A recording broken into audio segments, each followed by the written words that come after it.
Wait, you mean no one's coming into open? I have to do it on a.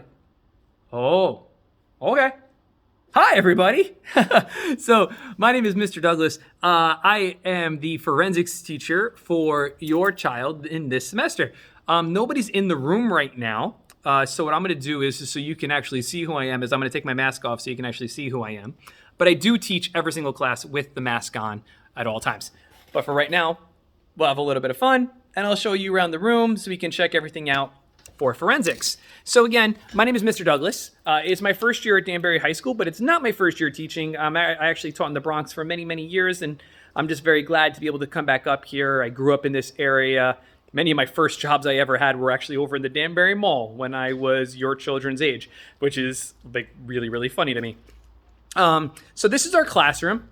It's at the end of the day, so there are chairs up.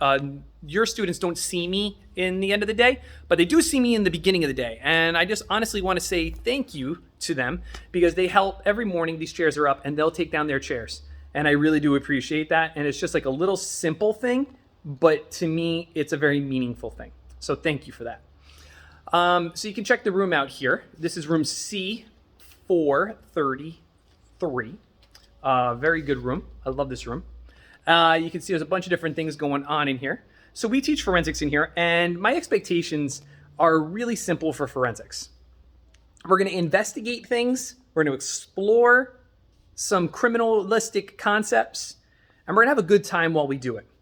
And to that extent, I want to kind of show you over here on the wall, we have what we call our science and engineering practices. Practices are what I frame all of my lessons around. So all of my lessons, no matter what day you come in to see me, the lesson will be framed around one of these practices that you see on here.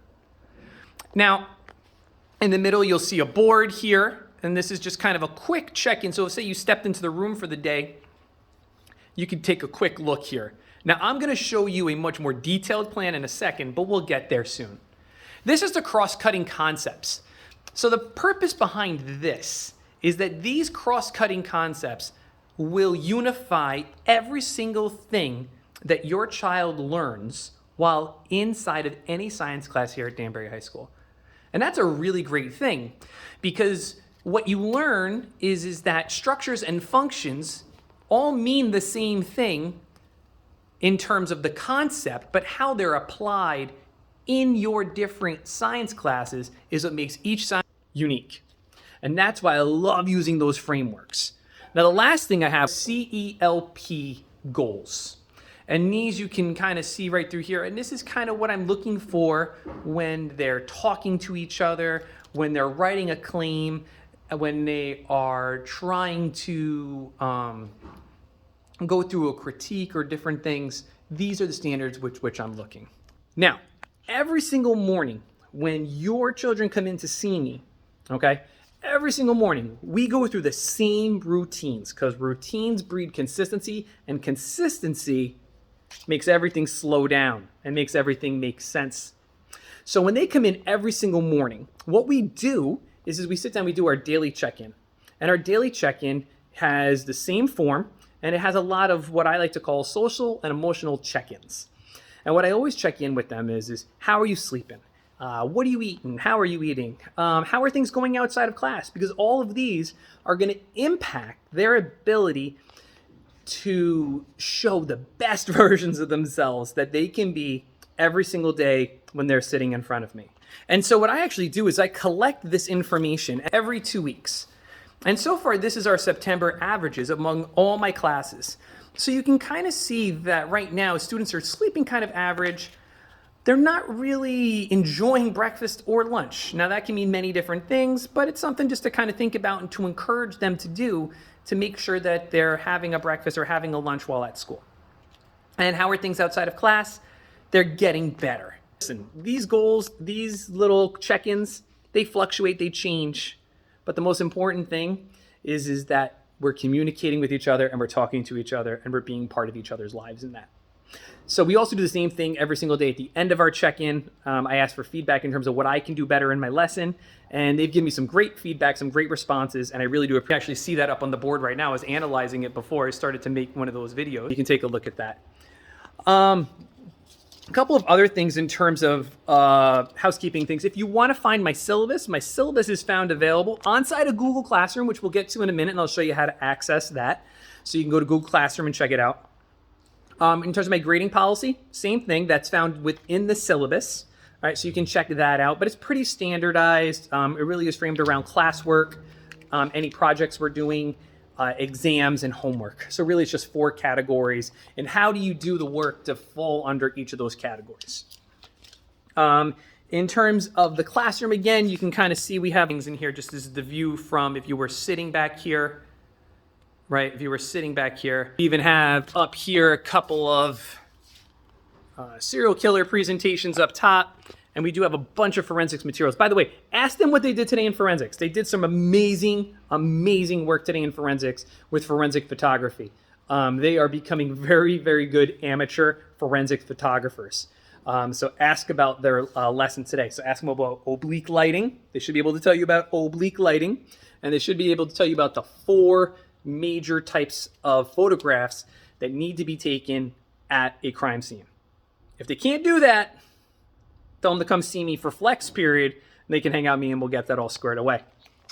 Now, a couple of just minor things. So I'm going to turn my camera around so you can see exactly what Google Classroom looks like, and I'll share with you the Google Classroom codes for both A and B. For 1A and 2A. So let's take a look here. Here's the code for if your child is in class 1A. This is the code D74MGZZ6. So you can put that code in and ask for access as a parent, or if they don't have access, which shouldn't be the case, everyone is logged into Google Classroom. And then we'll go into 2A, which is right here, and I'll access this Google Classroom code here, which is OHRUX5L.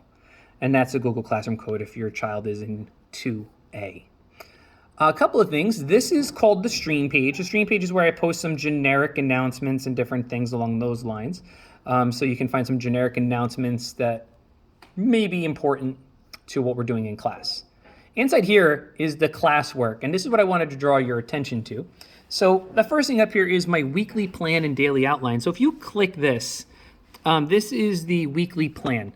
This is super important because every single weekend I update this plan with all the information of what we're going to cover that week. So I'll make this a little bit bigger. This is the most recent one that we've been doing. You can see I'm feeling like a million. And we have some pictures over here. And for my aquatics class, some high quality H2O. So I always put in the class schedule for whatever we're dealing with so it's our regular schedule. You can see that your children had to meet with me during block 1A or block 2A. Okay, so this is what I put up every single week for Monday, Wednesday, Friday. If they meet me for 3 days during the week, or if they meet me for 2 days, it would look a little something like my aquatics class, which is aquatics 2B, which you can see here is just 2 days during this particular cycle. And then they'll see me next week for 3 classes. But let's drop back into forensics for a moment. This is just to show you an example of what they're doing in class. And this is what we did today. So they were able to, by the end of class, they should have been able to apply proper techniques when taking crime scene photographs by changing angles and lighting. So again, you can see here's our daily warm-up. We reviewed the purpose and logging of photos. We discussed the 4 types of photographs. They applied that technique with an object inside the classroom. They examined the effects of lighting on crime scenes. That was that oblique lighting I told you to ask them about. And then we talked about applying that, and then we did a daily exit ticket. So this updates every single week, all right?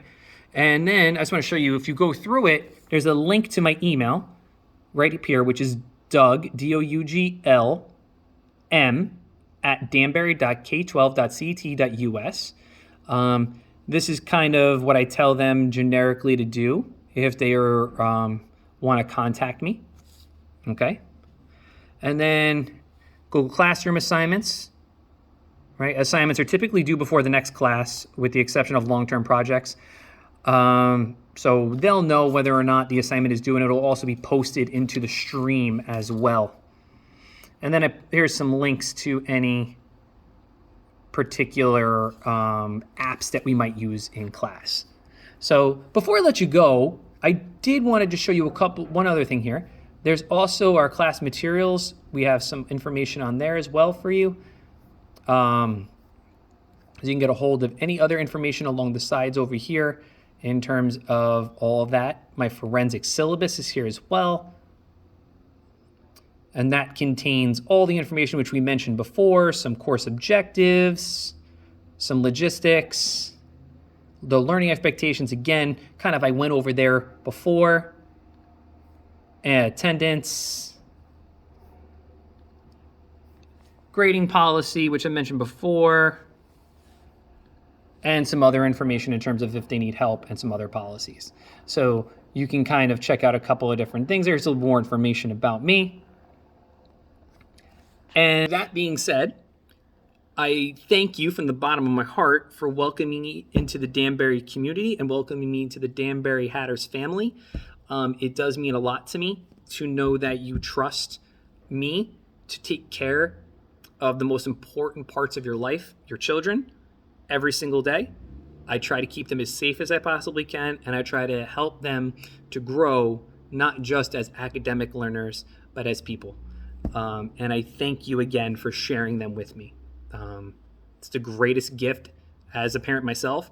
The greatest gift is sharing our little ones with the world and letting their gifts and their talents come through. And I thank you for letting me do that. And thank you for letting them be part of my life. Thank you so much. I appreciate you. Hopefully we can meet in person soon, and reach out to me if you have any questions. All right. Have a very wonderful evening, and I will see you next time. Thank you so much. Have a good night. Bye-bye.